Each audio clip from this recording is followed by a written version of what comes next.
Cordial saludo para todos. Mi nombre es Alma Álvarez Trujillo, alumna de primero A de la carrera de licenciatura en Medicina de la Universidad del Valle de México. Y hoy les vengo a presentar el tema de signos vitales. Frecuencia cardíaca. Es uno de los signos vitales y refleja el número de veces que nuestro corazón se contrae para bombear sangre a todo el organismo y de esta forma transportar oxígeno a todas nuestras células. Es muy importante tener en cuenta que este intervalo de tiempo en el que queremos expresar la frecuencia cardíaca debe ser de 1 minuto exacto. Este parámetro puede ser medido gracias al pulso, que es esa onda producida de las arterias cada vez que circula la sangre, además porque las arterias también se contraen.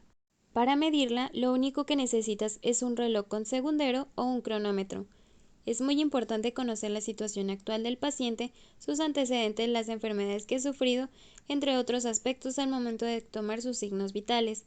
El valor normal categorizado para la frecuencia cardíaca es de 60 a 100 latidos por minuto, con un promedio aproximadamente de 80 latidos por minuto. Ahora, cuando está por debajo de los 60 latidos por minuto, la llamamos bradicardia y sería algo como esto.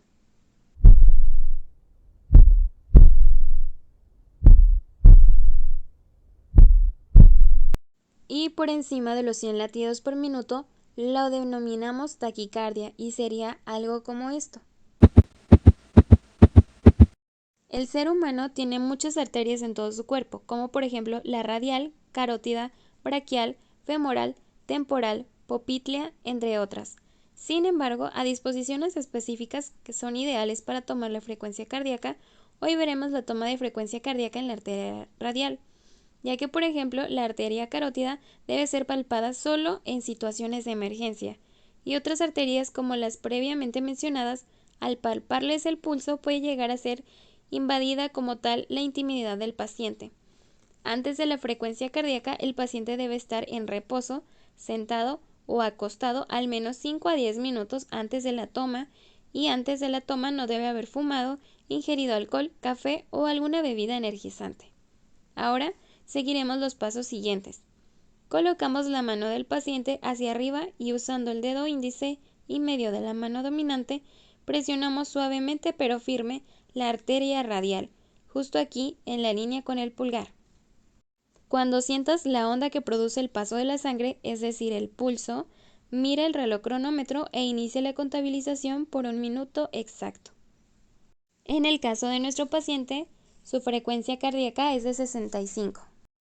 Ahora pasaremos a la frecuencia respiratoria, que es uno de los signos vitales y refleja el número de veces que nuestros pulmones se injusta en el ciclo inhalación y exhalación, es decir, la cantidad de veces que ingresa e egresa el aire a nuestros pulmones gracias también al movimiento rítmico del diafragma.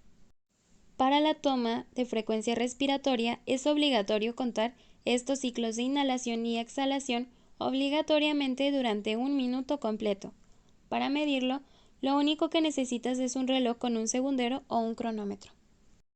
El valor estándar de la frecuencia cardíaca es de 12 a 20 respiraciones por minuto. Cuando tenemos una frecuencia respiratoria por debajo de 2 respiraciones por minuto, se llama bradicnea. Es algo como esto.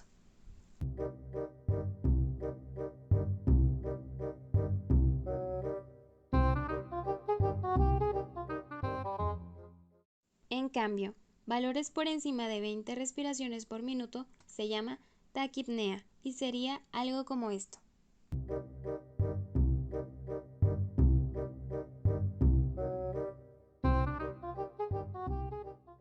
Y si el paciente tiene dificultad para respirar, se llama disnea.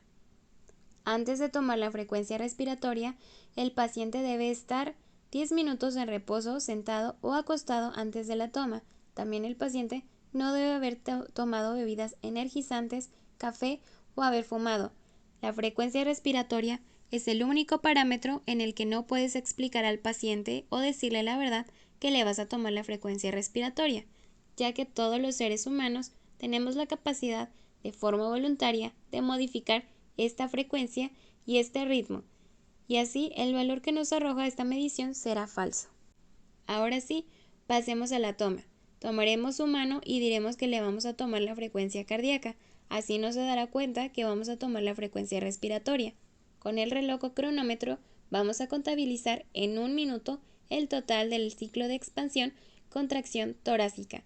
Cuenta siempre que se termine la contracción, sigue contando mientras observas el ritmo y la profundidad. En el caso de nuestro paciente, su frecuencia respiratoria es de 18. Temperatura corporal. Es el equilibrio entre la producción y la pérdida de calor en nuestro cuerpo.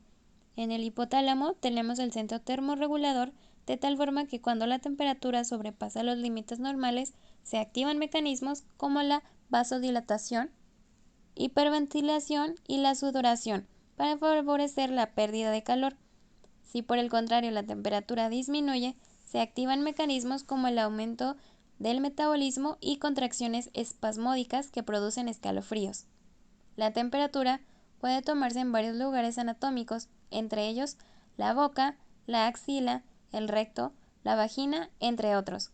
Sin embargo, es recomendable la toma en la axila, ya que es poco invasiva, menos riesgosa y brinda seguridad y tranquilidad no solo al paciente, sino también al examinador. Lo más importante es tener a la mano un termómetro, torundas de algodón y alcohol.